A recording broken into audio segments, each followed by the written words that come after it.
আমার ছোট্ট সোনা। ওই কান্তি বাজারের ব্যাগটা দে। বাবা চলে এসেছে, পালাতে হবে, বাবা দেখলে খুব বকবে। এই নাও তোমার চা। আরে কি করছো, হাতটা ছাড়ো, মা চলে আসবে তো।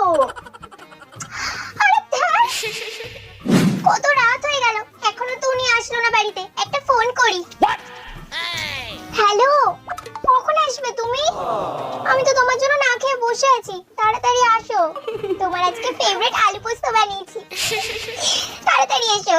তুমি আর আমাকে একটু ভালোবাসো না, খালি ঝগড়া করো আমার সাথে।